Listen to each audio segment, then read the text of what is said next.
So, best Godfather film, man. What do you think it is? Part 3, It's right? got to be Godfather Part 3. Oh, you like it? Well, guess what?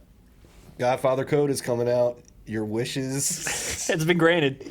The death of Michael Corleone. Here we are. We all wanted him to die. Now we have it. Now you get to see him die all over again with the special release of Godfather III, The Death of Michael Corleone, or as called Godfather Coda. This is a frame-by-frame restoration by Coppola here from a 4K scan of the original negative, and which is pretty cool. It's apparently an amazing looking disc, an amazing looking transfer.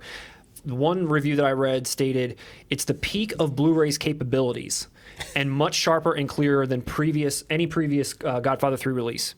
There's a solid Dolby True HD 5.1 lossless soundtrack, and according to most things that I've read, because I haven't seen this yet, but it's more of a streamlined film.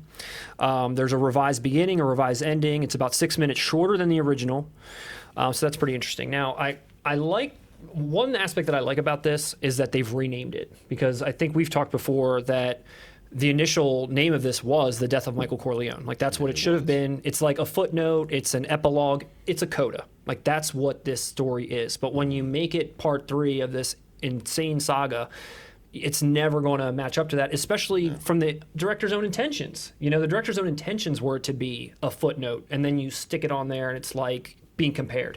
And you can't.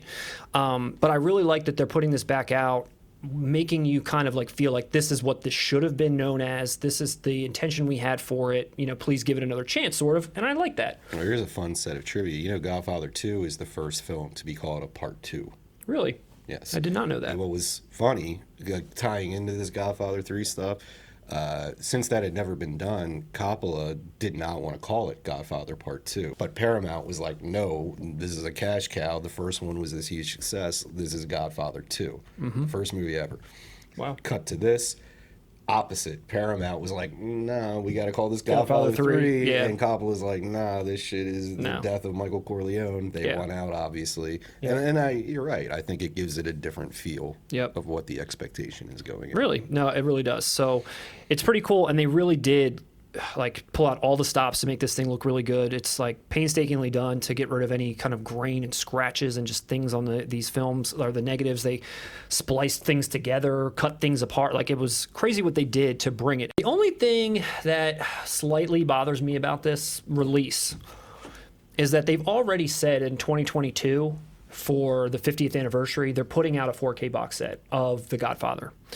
They have not mentioned, though, where this falls into that. Is this going to be in that box set too? Is it going to replace Godfather 3? Probably not. Is it going to be on a bonus disc? Is it its own standalone? And fuck you, you have to buy it by itself.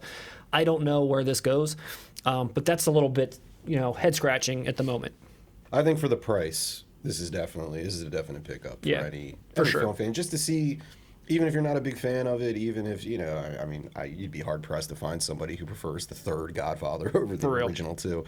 But just kind of to see what went wrong. It's film history. This is a third part in two of the greatest films ever made, greatest American films ever made. No, definitely. And they did actually change the ending. Now, they didn't change it in a sense that it's a new ending and it has a new meaning. But spoiler alert, for those who haven't seen Godfather 3. It's a new ending. He lives. Kenny comes back to That'd be great. In the original Godfather 3, the last shot is just him as an old decrepit man in a chair in the front of his house, and he's got an orange in his hand, which is pretty iconic for death in all these movies. Yeah. And he just keels over, just falls over, and it's dead. The orange falls out his hand. End scene, credits. In Coda, now he stands up and does a dance. Pacino looks right into the camera and goes, "Hoo-ah!" The credits roll. Yes. It is so comedic too how they played that last shot. I mean, do you think, I've never read anything about it. This is just my take. You can tell me yeah, dude, everyone knows that. But is it played in a kind of a ridiculous way to kind of make a point of you had this life and this is the way you go out? Just in some ridiculous manner where you just fall in a chair and drop an orange and you're just dead? Okay, well, I think there's two things to that. One, I think that was pretty much the theme of every movie, is that Michael is sacrificing his soul. He's corrupted. He did not start off like that in the beginning. And yeah, so I think the ending of Godfather 3, showing him die that way, it's to show him alone.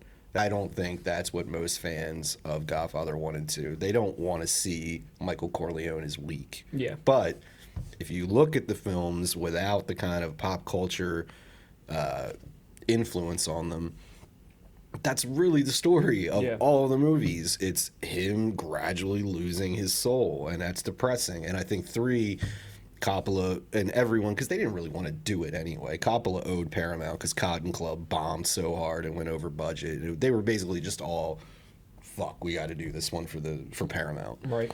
And I think he took it as serious. He took it in a way where naturally that's where this character's life would be. But I don't think people want to see that in a Godfather film. Right. You know? And then you're also going up against what many consider to be 2 of the greatest films of all time. It's just it's Star Wars. You're gonna lose no matter how you do this. No, it's not as good as the first 2, but Godfather 3 is solid. No, I agree. Shout out to you, Francis.